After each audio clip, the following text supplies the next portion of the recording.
Hello, everyone. I hope you're having a great day. My name is Hisham Wafai. I'll be your host for today. Before we start, I would like to ask you kindly to have your phones on the silent mode, please, so we can have a great and smooth experience. Thank you. Good morning, everyone, and welcome to TEDxCambridge Intl Kurdistan Youth. Today is not just a normal day. We are making history. Today, it is the first ever TEDx event hosted by a school in Kurdistan.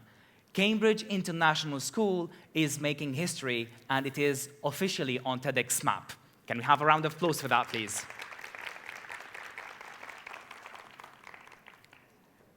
Before we get starting on the event in general, let's please start our journey by standing together for the national anthem to honor our country.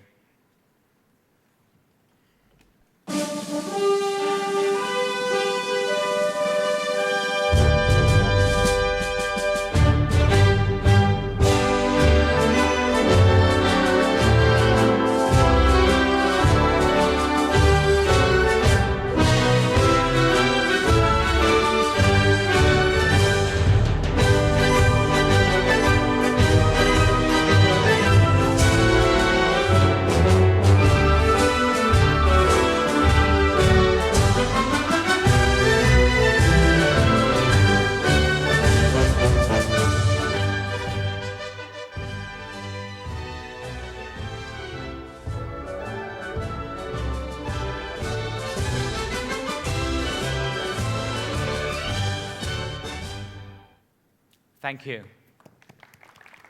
You can have a seat. So the question is, what is TEDx anyway?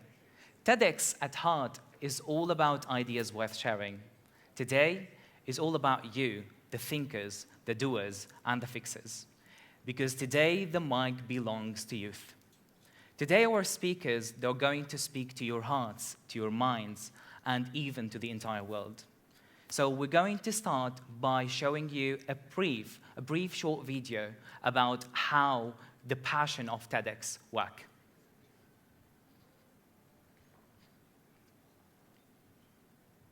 Colombia, from Iraq to Korea, in slums, in schools, in prisons, and in theaters. Every day, people gather at TEDx events around the world to hear the best ideas bubbling up in their communities.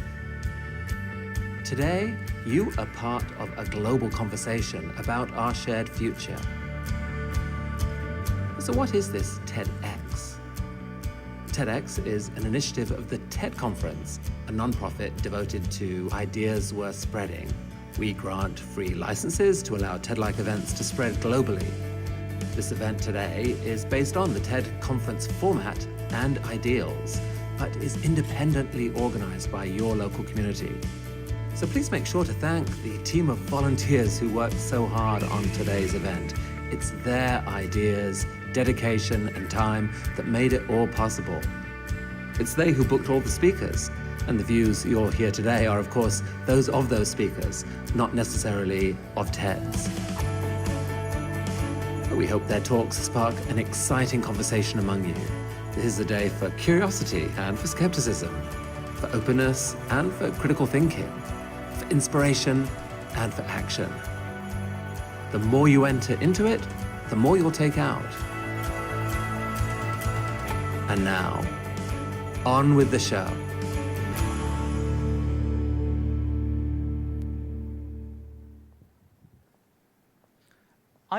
After this lovely video, there is nothing better than showing you another video of a sneak peek of how our team was preparing for this epic day.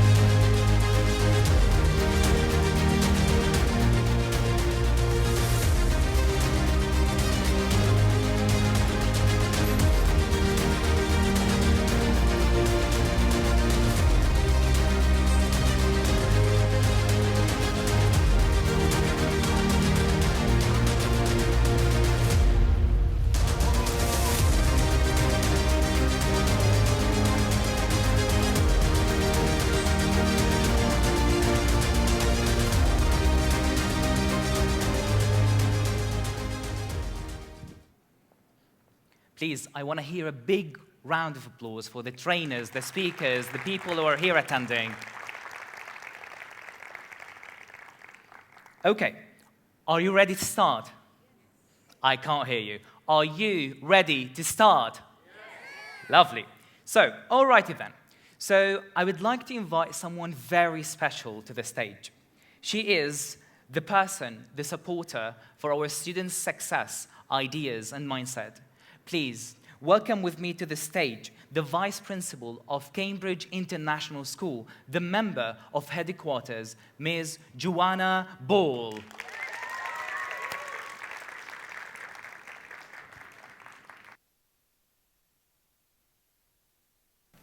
Good morning, everyone. Hi. It's an incredible honour to welcome you all to our TEDx Youth event today.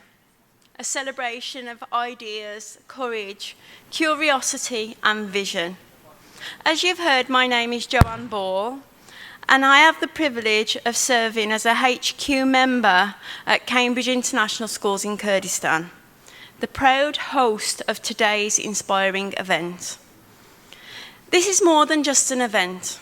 It's a spark designed to ignite conversations, challenge assumptions, and open minds. Today we stand at a critical junction between this present that demands bold decisions and a future shaped by those brave enough to reimagine it. And that, my friends, is why we're here today. Before we dive into the incredible talks ahead, I want to extend my heartfelt thanks to those who made today possible. To our brilliant speakers, thank you for lending your voices, your stories, your research and your truth. Each of you brings a unique lens to the challenges and opportunities facing our generation today. From navigating mental health, to leveraging technology, to sparking entrepreneurial fire, your insights will help illuminate the paths ahead. To our event organisers, your tireless work behind the scenes is the backbone of this day. From logistics to design, from communications to coordination, you turn vision into reality, and for that, we at HQ are extremely grateful. To our volunteers, thank you for showing up, for stepping in, for making everything smoother and more vibrant with your energy and dedication. And finally, to our attendees, young Kurds from all walks of life and staff from Cambridge International School, and also those of you who have joined us. I hope today fills your minds and hearts with joy. You are the reason we are here. This space is for you.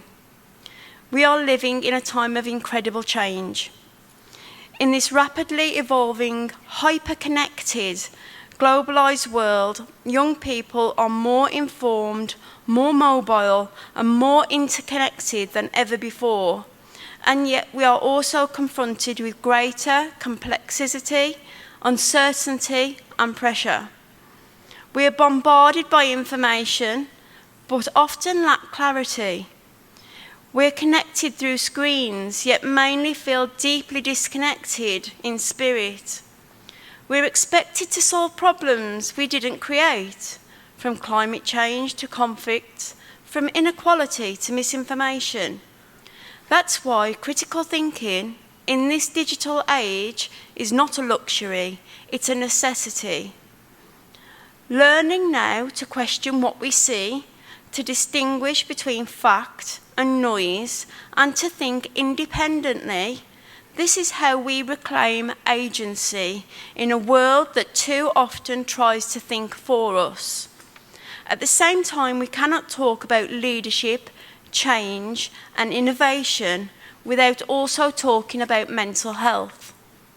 Let's be honest, the pressure to perform, to compare ourselves constantly with curated perfection online, it takes a toll. but acknowledging that doesn't make us weak, it makes us wise. Emotional resilience, the ability to feel, to stand back up, is one of the most powerful forms of strength we can cultivate. And today, our speakers will bravely open conversations around this deeply personal yet universal journey. But resilience isn't just about survival, it's about creation. In every challenge lies a seed of opportunity, and his entrepreneurial spirit, the drive to build, to invent, to disrupt for good, that allows the seeds to grow. We believe that young Kurds are not just the future of Kurdistan. You are the present, already building companies, platforms, movements, and art that push our communities forward. This event is about recognising that potential and feeding it with ideas, connections, and confidence. Leadership today doesn't require a title, a suit, or an office. It requires courage, empathy, and a clear vision of what a better future looks like. And the guts to be there, even when the road is uneven. Through today's TEDx talks, we will explore what it means to lead in our communities and beyond, to solve real problems and with creativity, and to not lead just with our heads, but just like our own CEO, Ms. Chapka, with our hearts. This event isn't the end, it's the beginning. May today challenge you, may it inspire you, may it give you the tools and the mindset to take bold steps, to ask difficult questions and to build something better, not just for yourself, but for all of us. Together, we are not just attending a conference, we are planting seeds for the future, shaped by visionaries, risk takers, and change makers. Thank you all for being here today. Let's make today unforgettable. Thank you.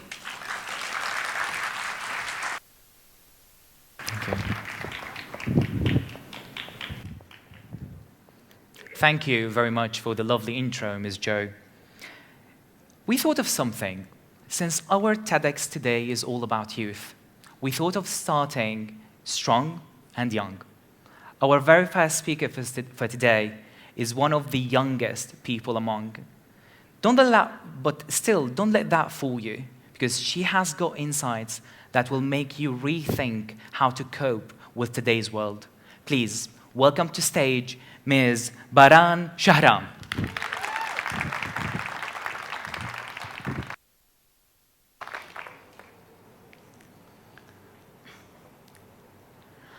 Before I begin, I need to confess something.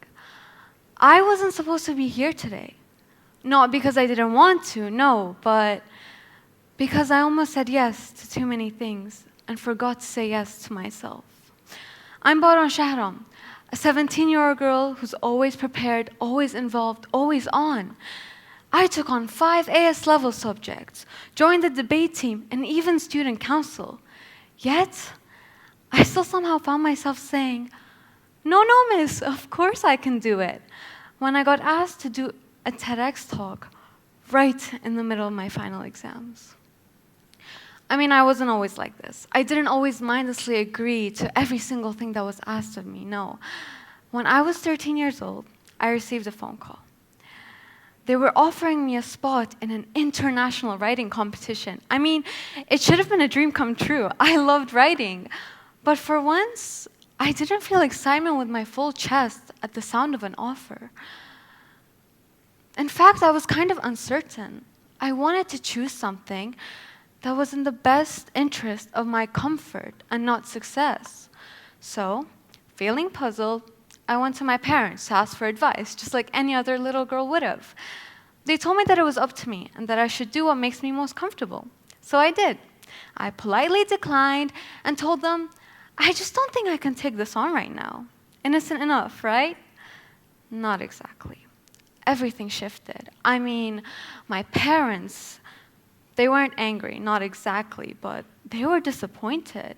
And disappointment from the ones you love, it can cut deep. I mean, it can really rewire your brain. I remember feeling different that night. I felt something twist inside of me. Guilt. It was heavy, loud, and shameful. After discussing what I had done for hours, that convinced me that I should never throw away good opportunities like this, especially not when I'm skilled at what they're offering. And honestly, throughout the entire discussion, I just remember thinking one thing. I never want to feel like this ever again. And so, I made a vow to myself. A promise that I wasn't even aware I was making. Never say no, not to things that matter, not if it means letting someone down. That was the moment my mouth started saying yes before my brain could even log it. Yes to every class, every club, every leadership role. Yes to staying late. Yes to anything I could possibly do. Yes, even when I had nothing left to give. I mean, it had gotten to a point where I'd forgotten what it felt like to be in a room without tasks, or how to breathe without guilt. I had forgotten how to pause. That's when I realized my parents, they had done a lot for me. They were only doing this so I could live the best life I wanted to live. They didn't mean to put so much pressure on me. They were just doing what they knew best. They helped me become the person I am today, so I can't be mad at them for that. I remember thinking, God, how can I be a better person? So once I started my AS year, I put on the mask that I'd been shaping since middle school. The achiever, the all-rounder, the girl who always says yes. 5 subjects, done. Student council, of course. The debate team, oh my God, absolutely. And I was proud of myself. I mean, come on, all of this at the age of 17? So, there was nothing more I wanted to do, and I was happy until I wasn't. I remember sitting in front of my laptop one time, trying to finish yet another last-minute task. I don't even remember what the task was, but I froze. Not from panic, not from stress. In fact, there was nothing going on, honestly. It was just still. My mind had gone blank. And in that moment, I remember thinking, what am I doing all this for? And that's when I realized school had taught me many things. How to write an essay, how to do an exam under pressure, how to make the most efficient revision plan. But it had never taught me to recognize that I was burning out until I already had. That made me realize something else. It made me learn about something that every single student out there has felt it to some extent. The invisible curriculum. It's in every classroom, every adult, every student, but it's not in any syllabus. It's in the way we applaud students who are constantly busy, or the way we praise perfection, but never ask about pressure. It's how we normalize exhaustion and call it ambition. And that night, I didn't start levitating with this awakening, of course not. But it did something so important. It made me aware. It showed me that saying yes constantly wasn't entirely out of kindness. It was out of fear. Fear of being replaced, fear of rejection, fear of never being enough. So, from that night on, every single time that I was met with a decision, I asked myself, is this mine to carry? Am I doing this because I want to? Or am I just doing it out of guilt? And I need to be honest. I'm still not good at it. I still say yes, even though I know I shouldn't. But come on, I'm only 17. And just being able to recognize and acknowledge the decision I'm making is a huge leap towards improvement. I mean, it's the first step towards learning. And yeah, of course, like the praise, it made me feel good about myself. I mean, I wanted more of it. There's no better feeling than making your parents proud, especially when they've sacrificed so much for you. But along with all the praise, I realized I've lost something else. I stopped choosing things because they brought me joy. And I started choosing things because it made me look accomplished. I mean, like, just what if the decision I'm making costs me my sanity? I mean, you should be asking yourself the same thing. Is that worth it to you? Is that the life you want to live, where you're not comfortable in your own skin? Here's what the invisible curriculum never mentioned, or what I hope schools will start implementing into their curriculums in the near future. Being excellent is not the same as being whole. Doing everything you possibly can for others, but abandoning yourself means nothing, because you lose a part of yourself. You forget who you are. So, to all the students out there, I mean, there's only one thing I can really say. You do not have to do everything in your power to satisfy others. You do not have to forget yourself to be enough, because you already are. And don't worry, being a yes person isn't a flaw. It's compassion. It shows care, and that it's a big open heart. But even the biggest hearts have their limits. I mean, you're only human after all. And this doesn't only apply to students. It's all the adults that grew up and felt unheard throughout their whole lives. You're enough. You don't have to do everything you can. So, if you'll excuse me now, I have to head back to my room. I have an exam to study for. And this time, I'm going to study.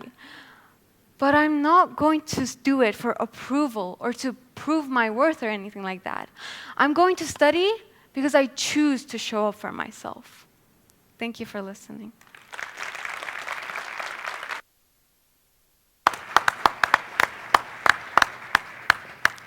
You did it, girl.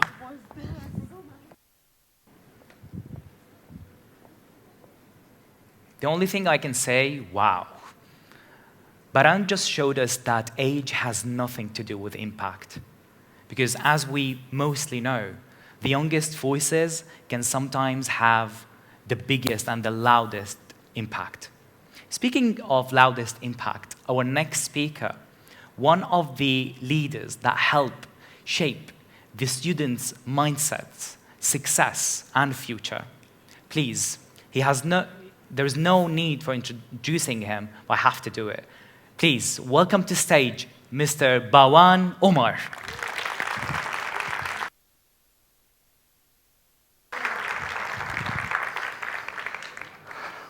Morning, everybody. All week, during rehearsals, it's been drilled into us. You must stay within this red carpet. Do not step out of it. So you know what I'm going to do? I'm going to do my speech over here. I don't need this. This is a spot reserved for you. Not for me, for you. I'll start my speech with, where are you from? It's a very, very easy question. But it's not one I can answer with precision. I was born during the Kurdish uprising. I was born in Iran. We moved back when I was young. About 6 years old, my dad passed away. My mum brought us up. 2 years after this, she decided, you know what it is? I'm going to take these 2 kids to England. We moved there. It's difficult. It was really, really strange. Didn't know anything. Didn't know how to act. Didn't even know the language. And the worst thing of all, we got placed in a city where the English people struggled to understand these people. And that's where we were. Going to school, first few months, Mum was coming for meetings every day. Two of us, nightmare kids, naughty. Just wanted to do everything. Didn't want to wait in the queue for dinner. Would jump in. You want to get in my way? I'll beat you up. Didn't know you're not supposed to do this. I remember one day I was in year 6. The head teacher called my mum in for a meeting. Me and my brother sat there. Don't really understand what's going on, but we just kind of knew that this is not good. She came in, translator on the phone. Sargul Khan, the school are saying that they understand these 2 kids are trying to fit in. They're struggling. We're trying to help them. But they fought with every boy in the school, and now they're hitting the girls. Don't do this anymore. We didn't know we're not allowed to do this. But our main issue was we did not understand what was going on. They might have been nice to us. Didn't care. Ended up in a fight. Mum took us home, sat us down, and she was very, very good. She was a teacher and head teacher for about 28 years, so she was a very, very good communicator. She was very good at following up, and it was annoying when we were young. We used to call her the woodpecker. She was just constant. And she took us home and she sat us down, and she said, you know what it is? If you want to stay in school, if you want us to stay in this country, you've got to change. You've got to adapt. You have to work harder. There is no 2 ways about this. Okay, Mum, what do we do? You start hanging around with people. You do 1, 2, and 3. And she set it out for us. And she says, I'll follow you. I'll ask you questions about this every day. And I don't remember what she said. But one of the main things I remember is I turned around and I said to my brother, I said, you know, we've done it. We've hit the lottery. We get to stay out until 10 o'clock because Mum said we have to be like them. Straight away she said, you're in for 7 o'clock. Why 7 o'clock, Mum? You're in for 7. So we went along with it. Didn't really adjust, but tried our best. Tried to adapt. Tried to change. Little by little. Mum would follow us a little bit every now and then. We went to secondary school. And there was about 800 students in the school. And I'm not joking. There was 3 foreign people in that school. There was me, my brother, and one other boy who was from Turkey. And we got bullied, man. We got bullied every day. Every single day. Now this time, we weren't fighting because we didn't understand. We were fighting because we understood. It was the complete opposite. Struggled a lot again, secondary school, year 7, year 8. My brother was always better than me at adjusting.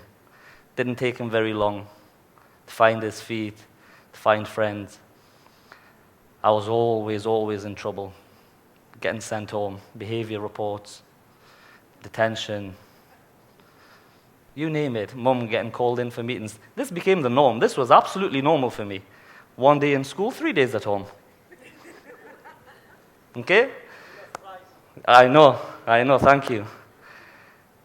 So,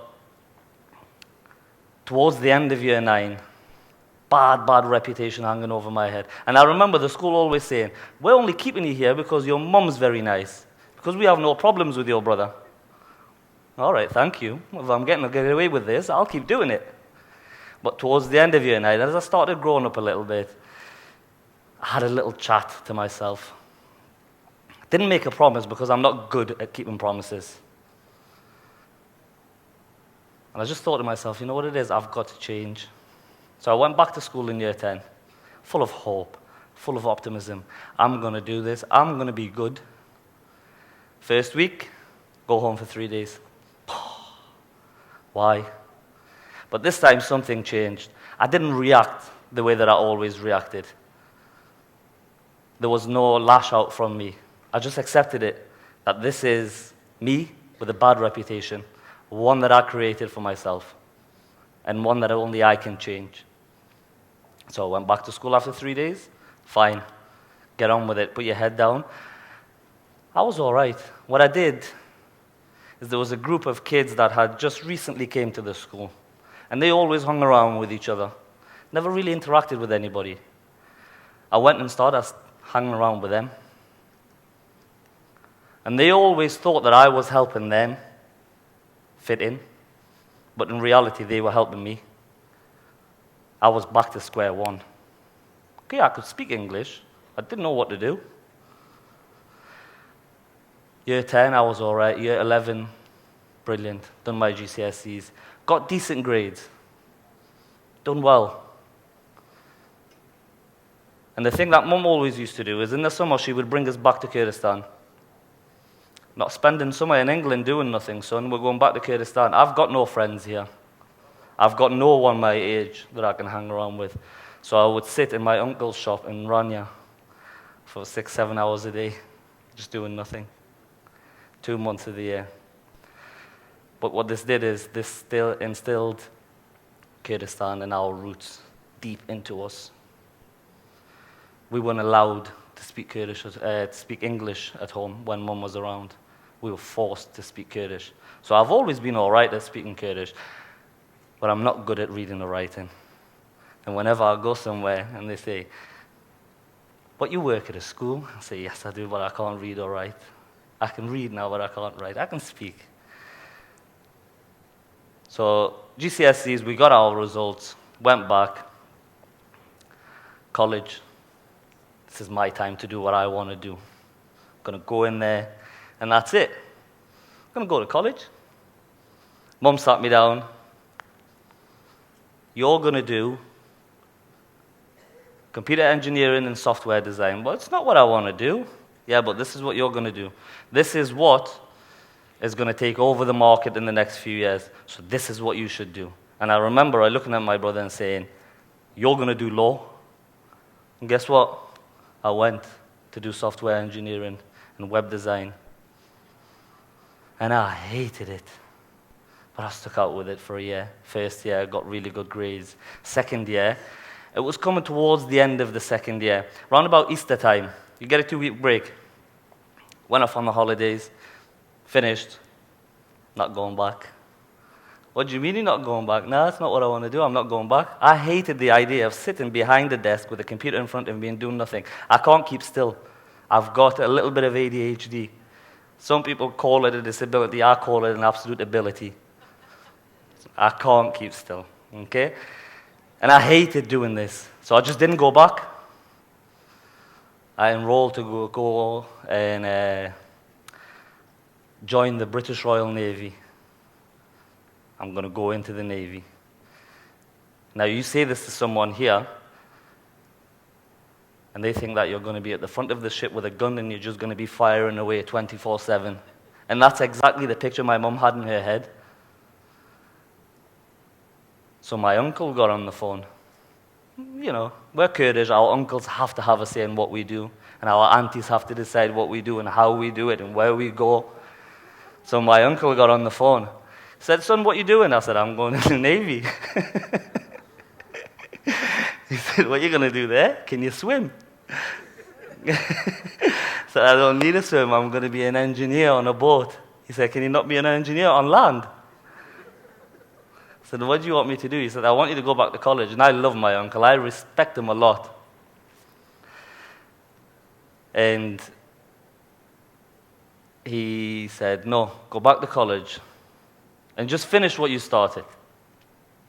I said, "No, I'm not going to do this. I'll go back to college, but this time I'm going to do what I want to do. I will do exactly what I want to do. You cannot decide for me. I'm not sitting behind a desk. I'm not writing code for 8 hours a day." "Well, what do you want to do?" "I want to do sports science and fitness development." I said, "Can you run?" I said, "Yeah, I'm good at running." I said, "Okay, go do it. But just think about what you're doing. So off I went to college, 2 years, loved it, absolutely loved it. The most difficult thing, and anybody, every single person here has either experienced it or will experience it. The most difficult thing from moving from school to university or college is discipline, is freedom. Not going to lectures? Fine. Mum doesn't get a phone call. I can do what I want. I'm going to go out for a meal. I'm going to go to the cinema. And I always had a structure. You get up at this time, you go to school at this time, you eat lunch at that time, you go home at that time. And we were followed with this. There was no structure no more. Could come and go when I wanted to. That's me. All of these blonde ones are me. And I had to discipline myself. I had to get up and go. Not be half an hour late. Because if I'm half an hour late, I know myself. I'll be an hour late the next day. And then I'll be an hour and a half late the next day. This is how I dressed when we first moved there, by the way. My mum bought me this jacket. I think it would still be too big for me now. That's me and my brother. He's adopted. He's not really. So anyway, went to college, loved it at college, done very well, got on with everybody. But I had lost 2 years. I had lost 2 years because I dropped out of my first course. So I was automatically 2 years behind everybody. College, I done well, like I say. I got 2 distinctions in the merit, I think. Enrolled to go into university. Once again, got to discipline yourself. First year, I was brilliant. I was really, really good. My assignments, I remember my teacher saying a few years back that we used to get samples of if you aim in between 50 and 60, this is how it should be, 60 and 70 or 70 and 18 and 90 and above. We would get samples of what we should be doing from previous years. And I spoke to him a couple of years back. He said, you know what it is? I'm still using one of your assignments to give to students to say if you want to aim for 90% and above, this is what you should be aiming for. So I was doing well. I was proud of myself. First year of university, no issues. Second year, that's where the fun starts. I failed. I was back to square one. I failed, man. Couldn't believe it. But I knew why. I was slacking. I wasn't putting in the hard work. I wasn't adapting my schedule and my timetable. I wasn't doing what I was supposed to be doing. I just thought it's a walk in the park. Finished university. I went back, 3 years lost now. 3 years behind everybody. I went back to uni. Could have dropped out at this moment. Could have said, you know, I've tried it. Got here, can't keep doing this. All of my friends are working. They're earning money. Money's a big factor when you're young. It becomes irrelevant when you get older. But I went back to the uni. Went back and I finished it, done well. Started working at HMRC, Her Majesty's Revenue and Customs. I became the tax man. Someone who every single person hates. You know what I was doing? Sitting behind a desk and a computer. The very thing I hated, and I'd done this for 7 years. After 7 years, I woke up one day. I hadn't been back to Kurdistan for 10 years. I woke up one day and I thought to myself, I'm going to go and visit. Came back, met somebody in the crowd sitting there today. Okay? Got married. Had the option of moving back there, but we decided to give Kurdistan a go. And this is the single most difficult choice I've ever had to make. Me again. Had to be Kurdish. Couldn't be anything else. We tried. We decided to give Kurdistan a go. We're going to give this place a go. We're going to give it 2 years. Maximum 2 years. It's fine to ask questions when you're young. When a kid asks questions, when children ask questions, it's fine because that's what they're supposed to do. But try asking childish questions as an adult. You get laughed at. People make fun of you. And the majority of my questions would be aimed at this gentleman over there, Mr. Paywand, who still makes fun of me for them today. And it took me a long, long time to adapt. This adaptation period was very, very difficult. Extremely difficult, and I resonate with everybody who does this, either moves abroad or moves back here. when you do this, you have to adopt two personalities. I am somebody there, and I am somebody here. So I started working. 6 months I was at home without a job. Applied at Cambridge. Went for an interview. What do you want to be? I want to apply to be a PE teacher, because I like moving around. Interview finished, I went home. A couple of days, well, I think it might have been the same day or the day after, I got a phone call. Hello, Mr. Bowen, how are you doing? Yeah, I'm brilliant, thank you. Glad to offer you a position. Oh, thank you very much. Science teacher. But I don't know anything about science. No, you'll be good at it, is exactly what I got told. But I've never done it. No, come in for the training, you'll be brilliant. Okay, then I'll give this a go. So I turned up to work. Never spoke to anyone. I was a bit of an outsider for the first year. Just went in with my backpack, went into class, came out and went home. But the only thing that happened is I got on really well with the kids. I got on really, really well with them. And they helped me adapt. They helped me fit in. Second year, doing well. So I thought, one day I get a phone call from Miss Chupka. Hello, Mr. Bowen, how are you doing? Yeah, I'm very good, miss. Do you have time after school? I thought, oh, I'm getting sacked, yeah. What have I done? Yeah, I do, miss. Could you pop in? Yeah, of course. Went in. Knocked on her door after school. She's not there. I thought, get in. I get to spend another day at school. I'll come back in tomorrow. I'll say goodbye to the kids. Next day I come in. Same thing. I went in. Offering the position of secondary coordinator. Me? Yes. Why? I think the first question was, how's your relationship with the teachers? And I said, well, I don't know any of them. So I got offered this position. Now, I went from being somebody who struggled to adapt, struggled to persevere, to being handed this position of responsibility, of guidance. And I got a lot of help the first 2 years. I got a lot of help. And one day, somebody turned up in my office and said this, I'm moving my child.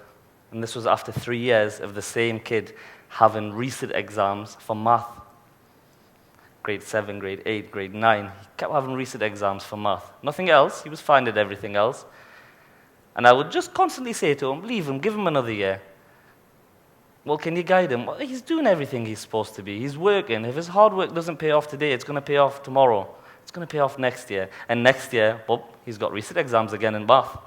Well, Mr. Bowen, he said he's going to be fine. He is going to be fine. Just leave him. And then he rocked up in my office one day. He says, I'm going to move him.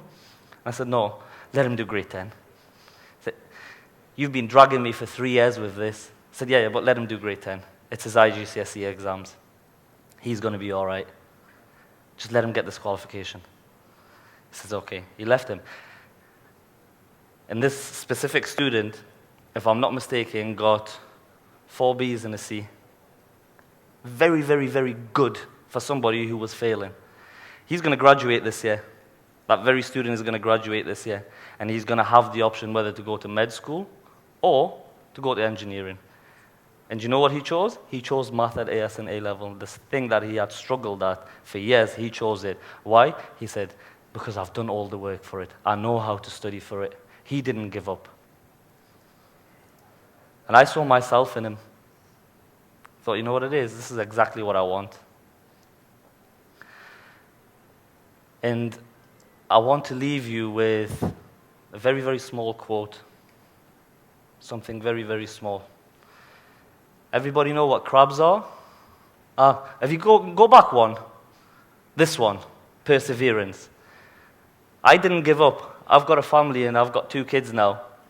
They didn't give up. They graduated. And some of these were ready to drop out. And I guarantee you that these graduating this year, they're not giving up either. If they fail, they'll be back. They'll be back to do it again. And this is what we breed. This is what life gives you. Okay? Crabs. Everybody know what crabs are? Seafood lovers? Where? Dirty people. Crabs, when they're born, soft and mushy on the inside, very, very hard shell. After a certain point, what they do is they swim to the bottom of the ocean, and they look, and they find the hardest rock that they can find at the bottom of the ocean, and they smash into it. And they do it time and time and time again. And they break their own shell. They break the very thing that's protecting them. They expose themselves to danger and vulnerabilities in order to grow. They do this 2 or 3 times during their life. They don't give up. They keep breaking their own shell to grow. I stepped out of this, by the way. Has anything happened to me? I've been fine. Step out of your circle. Get out of your comfort zone. If even one of you can walk out of this door today and think to themselves, I'm here today because I didn't give up, then I've achieved something. This is unconscious. This is very, very unconscious. We don't think about it, but we do it every day. We adapt to situations. We work hard to achieve. And if you walk out of that door and you think to yourself, I've done well to be here today, and I guarantee you've done a lot better than you can ever imagine. So thank you very much. So, feeling inspired already? Because we're just getting started. We heard a great story from Mr. Bawan. Our next speaker will take us into her journey to bring a powerful perspective on how to dream, how to have a great potential, how to make mistakes, and how to push boundaries. Please welcome the passionate Ala Sharif. Think and say, what's the whole purpose? Good. Test. Why am I doing this? Okay, mine is Not working. really. Hi, everyone, and good afternoon. Before I'm going to start, I want to start with a quick show of hands. How many here of you in the room have ever made a mistake in their life? Raise your hand. Okay, I see some hands. How many of you have made a mistake even this week? Raise your hands.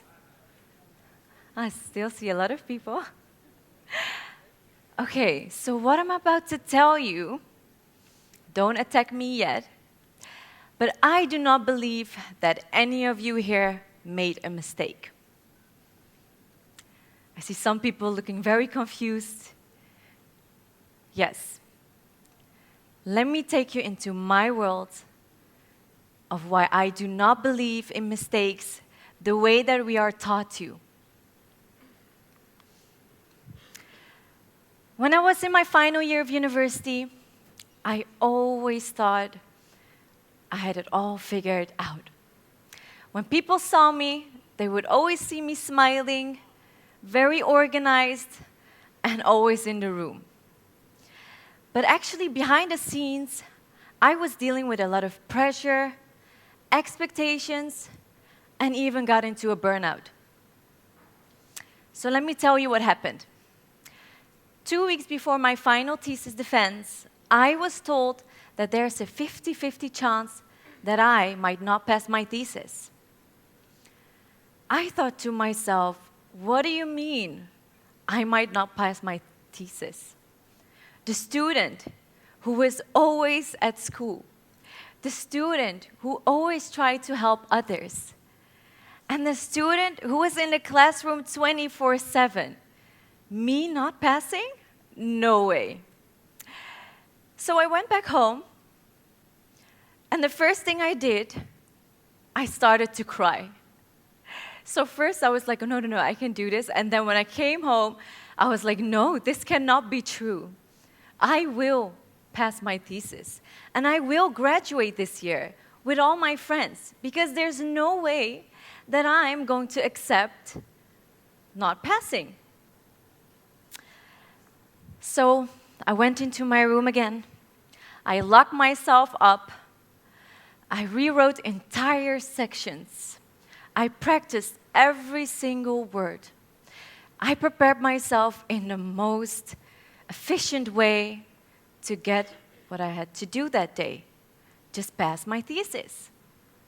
So then, the final day came. I was all hyped up. I was super ready, feeling very, very confident. And guess what? I failed my thesis.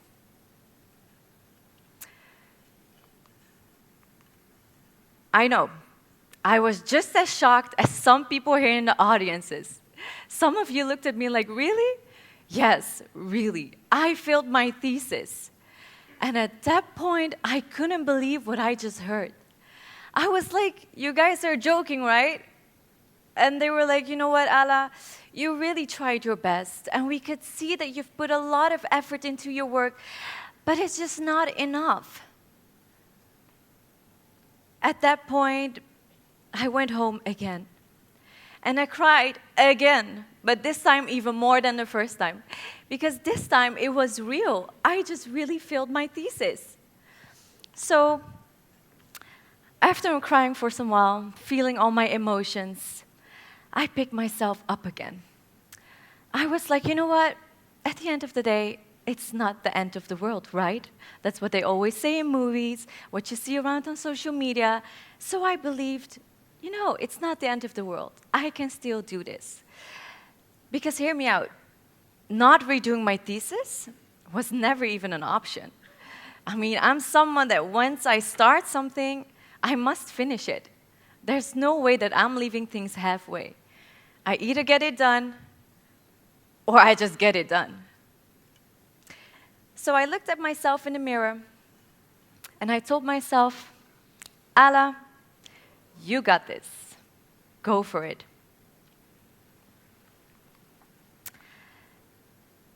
So the me first was very confident, right? I hyped myself up. I spoke with my parents. Everyone around me was so supportive. They were all like, it's okay, Ala, it's okay. It can happen to the best of us. Because at the time, I really felt like, how can such a thing happen to me? I would be over it one day, and then the other day I would feel all my emotions again and again. And then until I decided, no, I'm not going to feel this sadness anymore. I'm not going to stay here in my room all day thinking about this. I must do something to change it. So I started to reflect with myself. I thought to myself, what decisions did I make to come to this point? How did I end up here in this mess? And it actually turned out that it was just my own decisions at that time. Because don't get me wrong, even though it was quite shocking to me, there were signs before that I should have known that I should have taken it more serious. Because there were times that my teacher already told me, your scope is way too big. Are you sure that you will get this done? And at that time, me being super ambitious, wanting to show the best of myself, being the perfectionist that I am, I was like, no, I got this. Don't worry about it. My scope is not too big. I can handle this. And that time, I was even struggling with some mental health issues. I think a lot of students go through that phase where you just don't know what to do with your life. Actually, you're just going along with everything. And at that time, I didn't ask anyone for help because I thought it's something I should be ashamed of. So I didn't ask help for that. I thought I just had to deal with it altogether. And coming from like a Kurdish household, I think a lot of Middle Eastern and just other countries, we are raised in a way that we always feel the need to present. At least that's what I felt. And even though our society and the people behind us mean it in a good way, doesn't always mean that we perceive it in that way. But anyways, I came around, picked myself up again, and I told myself, this time, you're going to make it. And what I did this time, once I started my new try for getting my papers, I asked my teachers and my examinators to be involved as soon as I started. With every single decision that I made, I was like, can you please help me? Because I need help. Or once I was feeling down, I just went to my teacher and I was like, Miss, I'm not okay. I need your help. I don't think I can do this anymore. And then along the way, I got the help that I needed. And this time, I did pass. I finally graduated. So what I learned about myself that time is that sometimes life doesn't go the way that we have planned it. And that's okay, because we just learn to adapt to our surroundings. Not everything goes the way that we want it to be. So throughout my life, there have been many moments that I had decided something. Sometimes it worked out in my favor, and sometimes it didn't. And even that time, I was like, it's still okay. I got this. So on the outside, everyone always thought, she has everything. She is so put together. And at a lot of times, I actually did. But on the inside, I was also struggling with a lot of my own emotions, with a lot of my own expectations, with a lot of things how I perceived my life. So at 28, I had a very nice job. I was paid a lot. I mean, I graduated in cybersecurity, and to be honest, guys, the field of cybersecurity pays you well enough. So don't worry, I was stable. I even bought myself a car. I was super happy. And by that time, I was living in the Netherlands because I grew up there. And to everyone around me, it was the picture-perfect life. But to me, I didn't feel content. And it even sounds weird to say, like, okay, but Ala, why are you not content when you've got literally everything? What is there not to be content about? I felt like a part of me was just missing, the part of belonging. Me growing up in Europe always made me feel that I was losing a part, the part of my own culture, my own people, to be surrounded within my own community. And don't get me wrong, I mean, I loved my time in Europe, but I also missed my time here. So I quit everything. I told my parents I quit my job. And the first thing my mom said was like, are you crazy? Is there anyone that would have such a good job and just quit everything like that? Why? What's wrong? And I told her there's nothing per se wrong. It's just that I don't want to stay here. I just want to find out where I belong. And I don't feel like I really belong here, even though I've got everything here.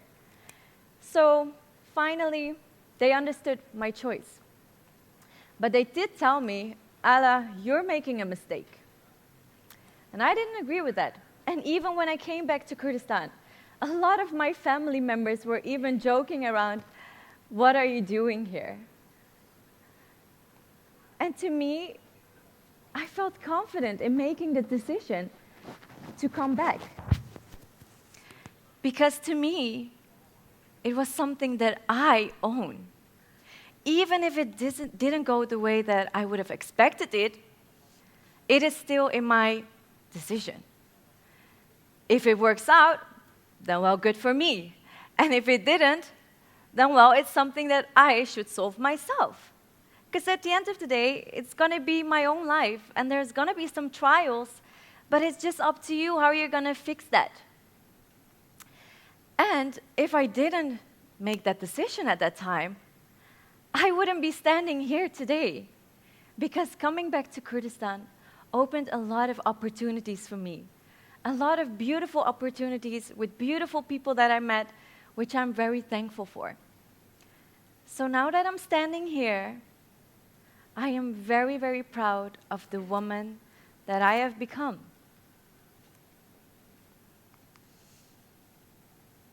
And along the way, of course, not everything is going very smooth, and that's okay.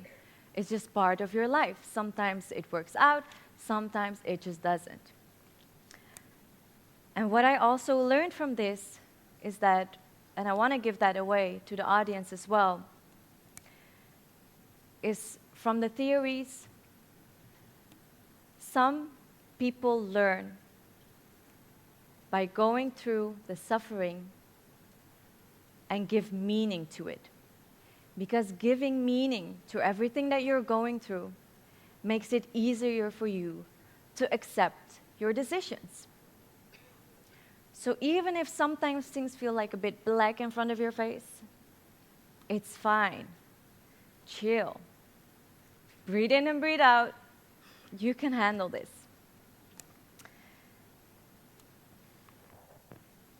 And to come back to why I'm standing here, is that I do not believe in mistakes the way that we are taught to. Because to me, saying, oh, this was just a mistake, actually sounds like, it just happened this way. And I feel better when I say, you know what? I made this decision. I made this choice. And it turned out well for me, and sometimes it didn't. But then I can take accountability. And I have the sense of responsibility for my own choices. And once I own up for the things that I do in life, I can deal better when it doesn't work out. So to conclude this talk, anyone sitting here,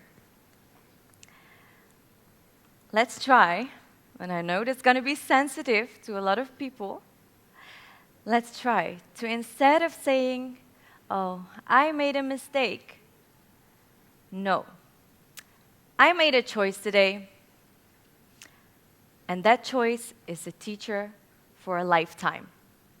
Thank you all for listening.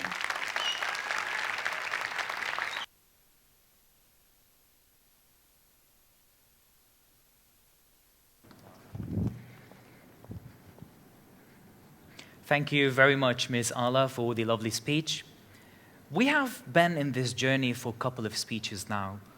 We started talking about what happens at school time. We moved abroad after a couple of years, and we went back in a bit closer. So how is it better not to have someone, a fresh graduate of our school? He graduated a couple of years ago. He's walking now absolutely a different path for success. Please, welcome on stage, Mr. Muhammad Ismail.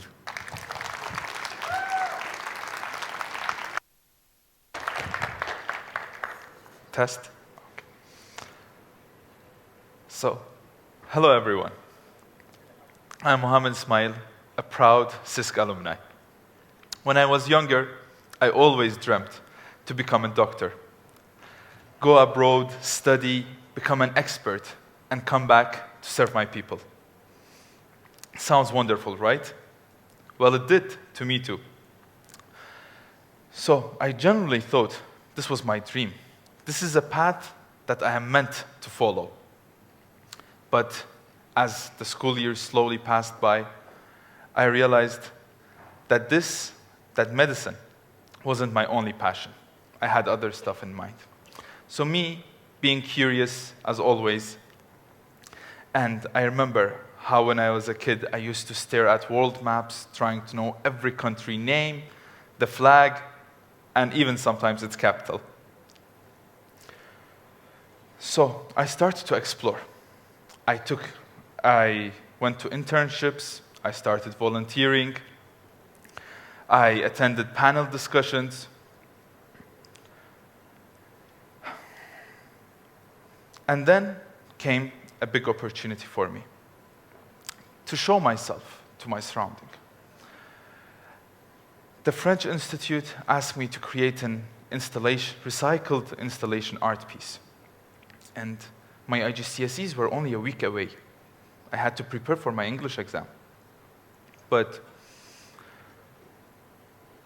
as who I was, and me simply by being me, I took the chance.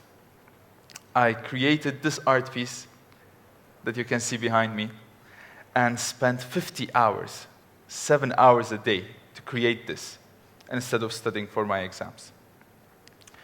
I used to be criticized for this one a little bit, not like my next decision. Wait until you hear that one. Because I got A's in my exams, and I aced all of it. So this passed well, and I said, okay, I can take more. I can explore and do good. Then, after the academic year passed by, came AS level exams. For AS level exams, just before the mock exams, I remember it was around April or May. It was around April. I received my confirmation email to attend Soran Model UN. I was looking so much forward for this email because I remember signing up for it in summer. And then I checked the email again. I saw the dates. They were the exact same dates as my AS mock exams. So this decision was honestly hard. I didn't know what to do. Shall I go to the exams? Or shall I go to the Model UN? Well, you will be surprised with the decision. I want you to guess from now, but I went to the Model UN. I skipped my AS mock exams. And I was the youngest participant in that event from the 100 that were there. The only one from grade 11. But this decision, this was the decision that I got criticized heavily for by everyone around me. Because the top performer, the one who aced his IGCSEs, now did the worst he could ever do in his academic years. So I had to repeat my AS exams, and everyone was surprised. Like, Mohammed, why would you do this? I'm sure even you, the audience, might ask, what did it worth? Did it worth your grades? You just got a mere certificate, but you lost your official grades. Well, to be honest, it's worth it. That was what sparked a fire inside me. That single event reminded me how much I liked politics and international relations from the beginning. So then summer passed by. I decided to be less active, to not repeat the same mistake, and study and exhaust myself for the A-level exams, and chose my A-level subjects just to go to medicine and nothing else. Then later, the grades came. The grades came and I looked at it. I was like, well, this wouldn't get me to medicine. I felt crushed. I felt disappointed. I felt so disappointed for not meeting the expectation everybody had in me. Not my teachers, not my principal, and not my parents.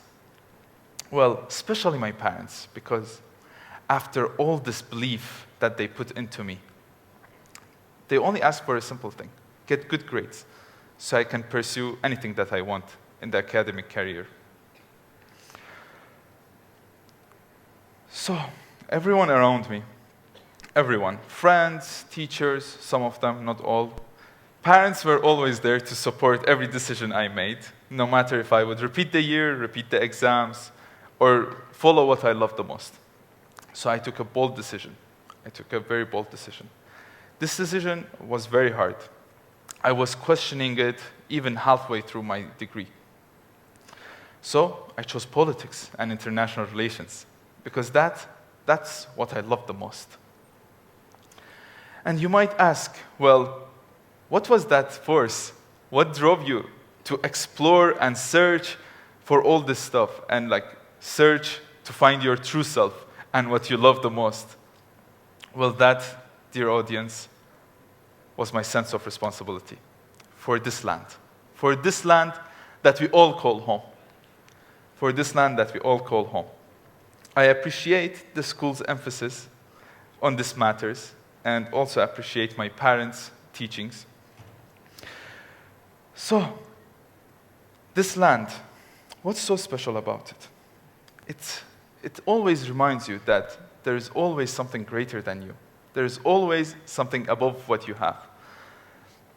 And that I always tried to be better at my studies, and I keep trying to deliver better at my work, and I, even to this day, try to be a better student at uni. But for what? For who? For myself? No, that's too selfish. This is all for this land. I know this might sound cliche, at least to some of you, but to me, having just personal goals was not the case. Because when you have personal goals, and when they are superficial, it's too easy. It's very easy to lose motivation. You lose motivation easily, and you think to yourself, well, why am I doing this? What's the whole purpose? We are all going to die at the end of it anyway. But then, this land reminds you. This land always reminds you. When you see how beautiful it is, you always get reminded to always be the better version of yourself, to always aspire for greatness, because that is the only way our society will move forward. So then, I got to uni. When I saw my professors and when I would attend international conferences, I would see so many professors and experts in their field, and that they would dedicate their whole life to their field. And I was wondering, how? How is it possible? Like, how could you not get bored of this? Then I realized, when they were enjoying it, I realized that they were simply being themselves. And I'm sure most of us, when we were in high school, including the current students, thought that there's only one path to success. And that, to me, honestly, was having a big bank account. But when I saw those professors, I realized, well, that's not the case. Money isn't everything. Money doesn't mean success. It's much greater than that. So, going back to my teenage years, I realized how I would always be mesmerized with my father's hobby, and that was creating art with wood. And I would be curious, how could you give so much meaning to a simple material like that? So then I decided to immerse myself in my passions more. And going back to the graduation, everything that I say is not chronological, but that came to my mind. Going to my graduation, after I graduated, without even taking a day of summer break, not even a single day, after being that exhausted after my A-level exams, I immediately went to work. I went to work because I wanted to, honestly, but not only that, because my parents pushed me. My parents pushed me to always try new things, always explore, and always be best at what you do.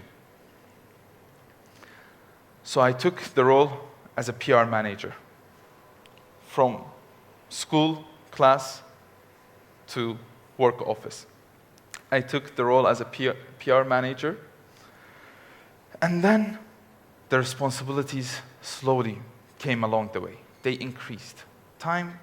Day after day. From a PR manager, I turned into an operation manager. Then I saw the responsibilities floating their way to my life. There was this particular project, I remember, that had a huge financial responsibility on me. And I was scared. I was honestly scared. How many stuff shall I be responsible for? My school, but now it turned into my university. My work, my homeland, and so much more. But I couldn't give up. I couldn't give up and choose comfort over this pressure. So I took that as well. And being busy with this work, I realized I was feeling something. I felt like I don't belong to the room. I always felt like an imposter, like an alien. I was thinking to myself, how? How without an expertise, I could not mess this up? How could I deliver this project? But gladly, I did. And I exceeded everyone's expectation, unlike what happened in grade 12. And then, while I was delved into the business, I realized the other passions that I had. And that was carpentry and business at the same time. Then I decided, after a few more projects, to open my own business and my own workshop, which now the workshop proudly creates customized carpentry pieces from kitchen cabinets to libraries. So now I live two lives. I live two lives. In the morning, I'm a university student, attending seminars, classes, and constantly arguing with the teachers. You can ask them. And in the afternoon, I'm a business owner that takes calls, responds to clients, and makes sure everything is delivered smoothly and with the highest quality possible. And you might ask, what do you do in the evening? Well, in the evening, I finish what's left from work, and then try to finish the assignments left from uni. And my social life, well, let's say it's non-existent. Coming to the end of my talk, during this short amount of years that I lived, I realized one thing, that you only need two things. You need two things to take on every challenge you have. And that was being passionate about what you do, and loving it to your core. And second, being responsible. Being responsible for this land, and being responsible for the decisions you make. And I want you all to remember at the corner of your mind that there is no single path to success. So, don't just live the dream you were told to live, but live the dream that you were meant to create. Thank you, everyone.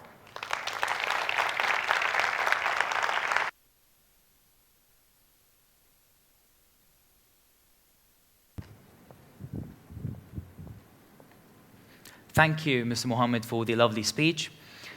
Dear audience, due to some modifications in the agenda, I would like you please to welcome our next guest. And since our agenda today and the theme is all about youth, and we started with young, we found it only the best to finish with our youngest speaker for today. His story is everything amazing about studying, life, circumstances, and challenges. Please, welcome to stage, welcome to stage, Rejwan Nariman.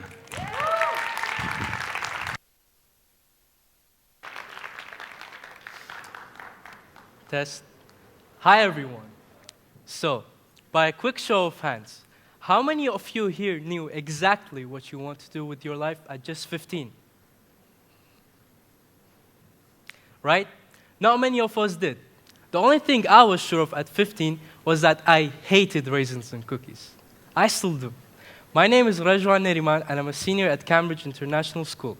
I'm here today to talk about one of the many challenging and commonly stressful decisions that I faced during my high school academic journey, and you probably either did or will have to as well. A decision that for a great majority of students remains with them for the rest of their lives and shapes their futures. That is choosing the right subjects during your high school years for any future goals and careers in mind. So, let me put it in this way. You're barely old enough to drive a car, but you're expected to pick the one road which you'll drive on for the rest of your life. Sounds crazy and stressful, right? And you parents, don't worry, I can see you too. You want what's best for your child, but sometimes what's best at 15 just means less stress and more freedom. A Cambridge study found that almost 60% of students said they regretted at least one of their subject choices by the time they reached university. That's more than the number of students who chose subjects just because their friends did. Oh, Johan chose chemistry, physics, biology. Let me choose chemistry, physics, biology, and realized they hated it halfway through the first term. So, here's an idea. What if we stop treating subject choices as a fixed decision, but as a starting point, a next step? Let's stop asking ourselves, what do you want to be? Let's start asking, what skills do you like using? And this is where you parents can also play a crucial role. By being actively involved in your kids' subject choices and easing the pressure on them. Stop pushing them towards traditional paths like medicine, engineering, or law. Start encouraging them to ask the following questions. What problems do I want to solve? Where can I see myself making a difference?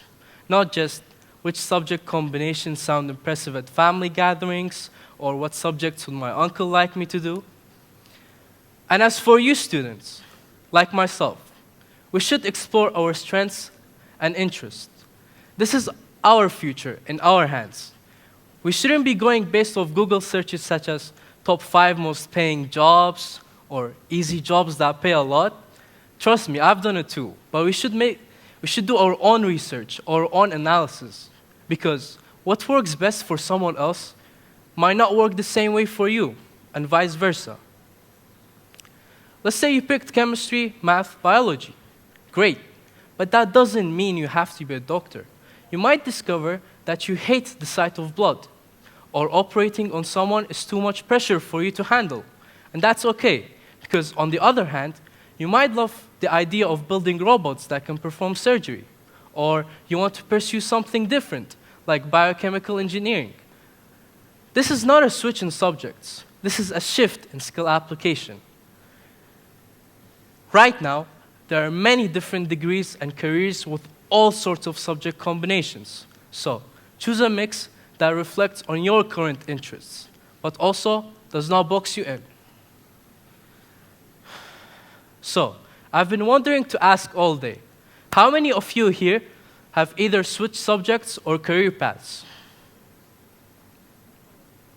Maybe tens, maybe hundreds, or maybe even all of us, who knows? Well, guess what? I was one of those students who chose biology just because everyone else did, thinking I could adapt and develop an interest in studying medicine. But I ended up switching back to math. Why, you might ask? Well, because with biology, I was forcing myself to like it. But with math, studying, enjoying the subject, performing well, all came to me naturally. I didn't have to force it like I did with biology. I didn't have to trap myself studying it.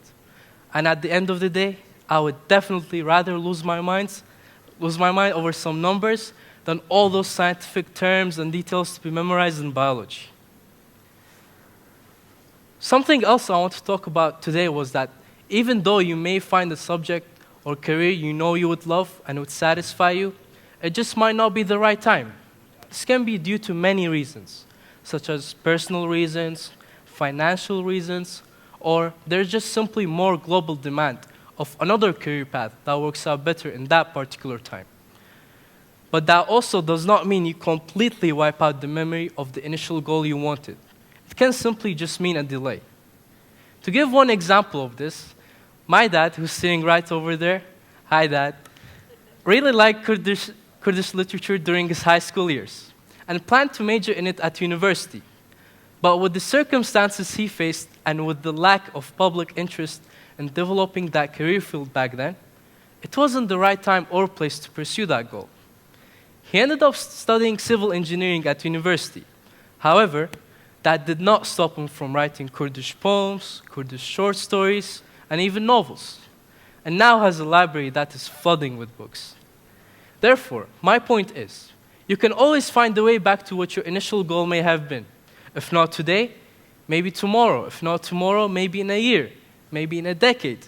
And if not as your main line of work, it can always be there on the side, as a hobby, something you dedicate your free time to.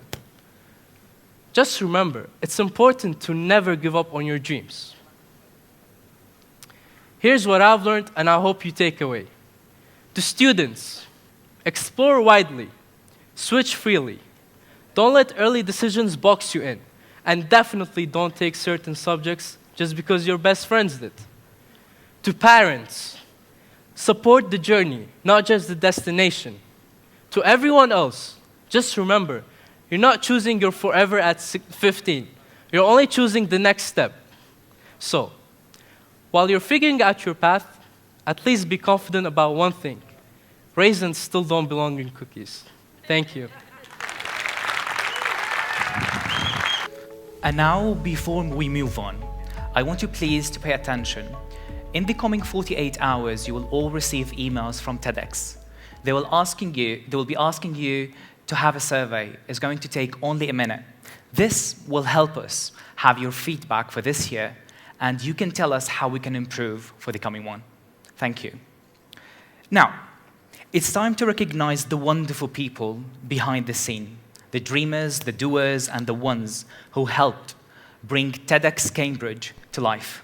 Please, help me welcome Ms. Chubka to the stage so she can give the certificates to the speakers.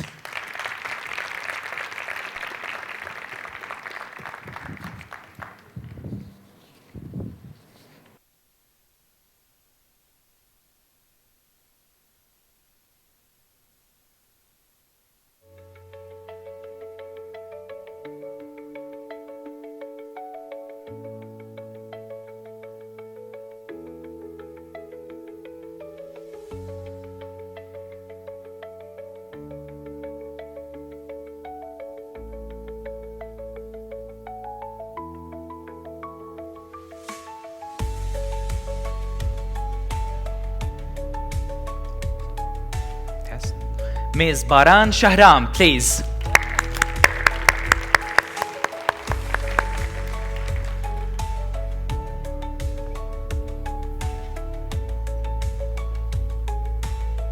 Another one.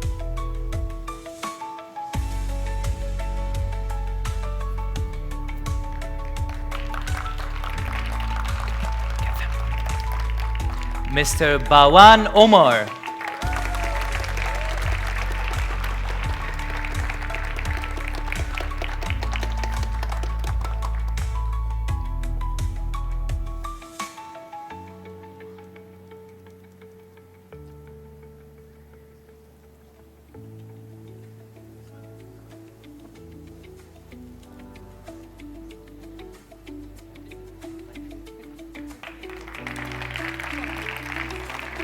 Miss Ala Sharif.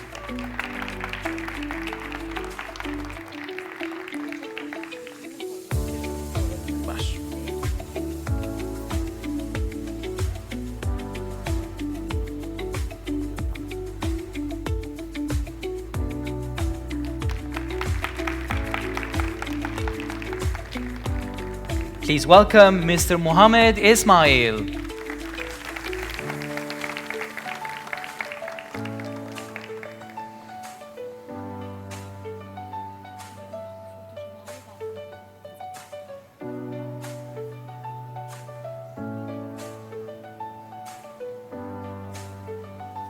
And our youngest, Rejwan Nariman.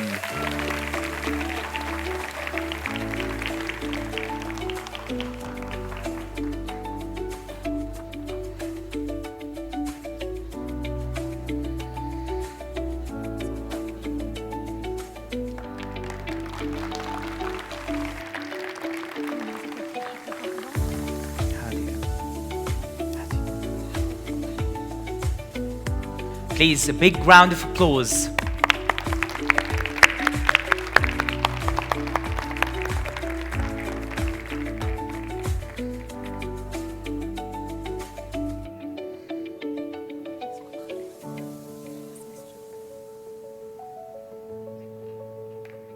Thank you.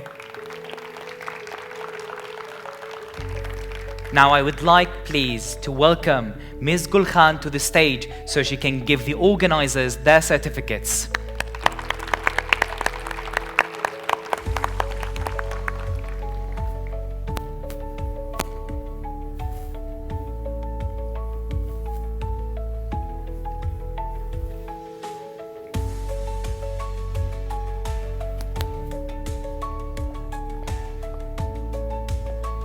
So our best organizer, the licensee, Ms. Joanna Bull, please.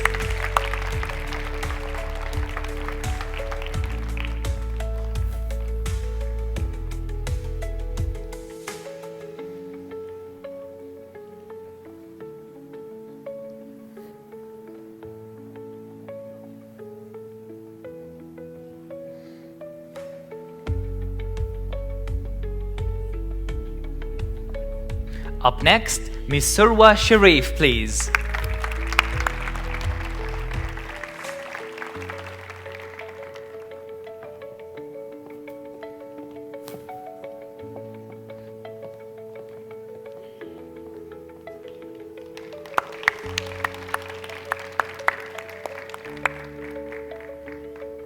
and our co-organizer for today, Ms. Shahinaz Inalo.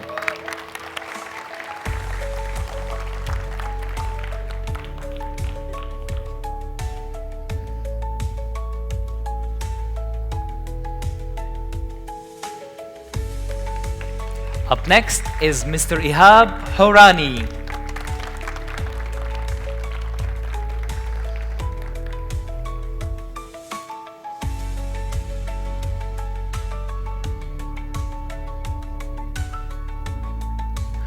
Next is Mr. Muhammad Hikmat. Mahmoud Hikmat, I'm sorry.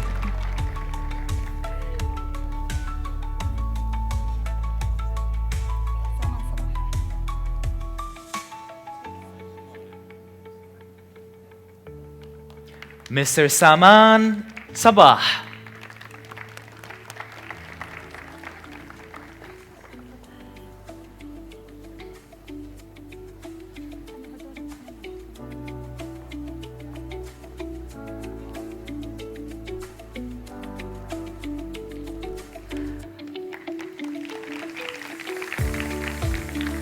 Now I want to hear a very big round of applause for Mr. Farhan Qasim and Reba Saleh. Unfortunately, Farhan, Mr. Farhan? Rebaz? Mr. Rebaz, please.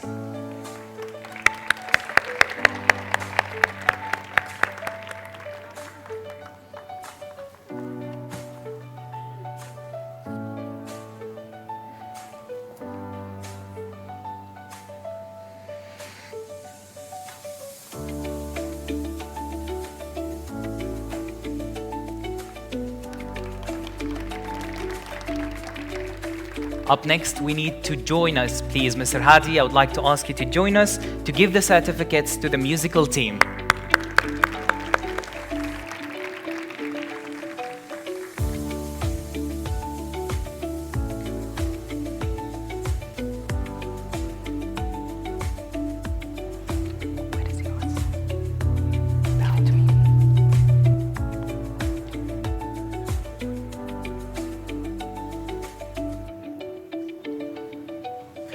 I would like you to clap a very big round of applause for Mr. Osama Lakhtina.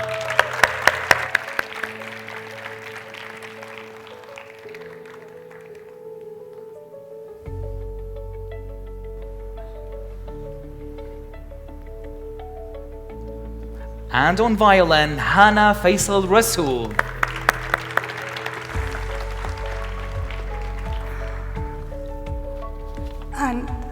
And let's not forget our host of today, Mr. Muhammad Hisham Wafai. Thank you, sir. Thank you.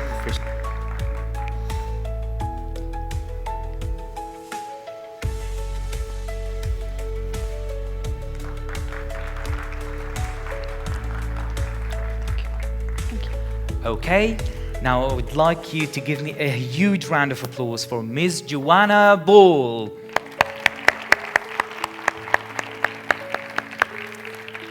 She's going to be giving the certificates for our lovely volunteers, the hidden soldiers. Please, Ms. Noor Samir.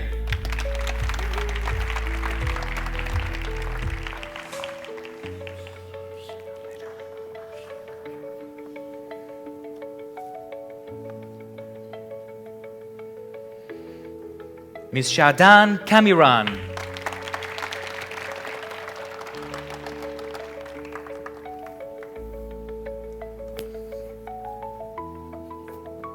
Mr. Mahmoud Al-Sheikha.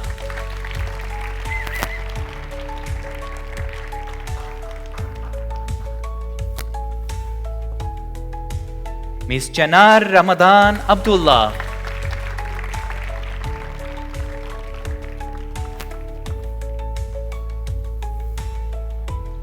Ms. Zaytoun Rasool.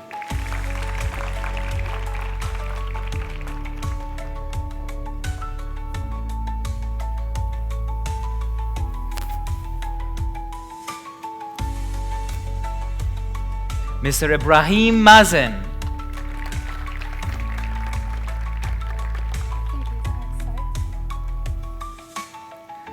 Mr. Sardar Jaf. Sardar Jaf.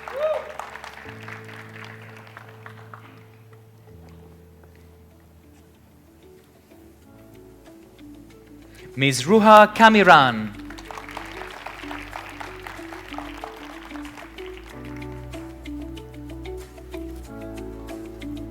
Mr. Dana Salar.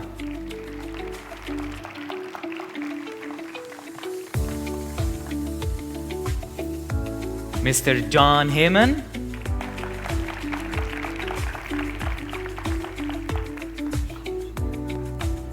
And Ms. Haujin Faiq.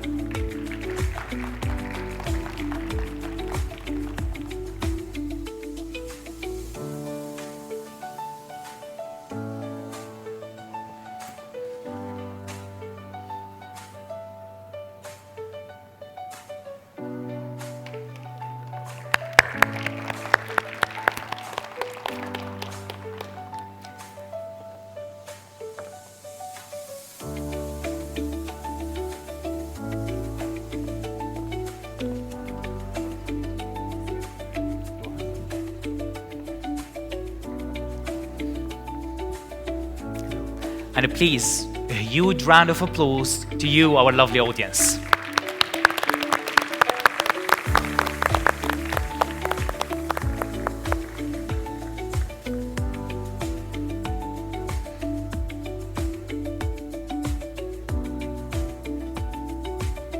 Thank you very much. Woo!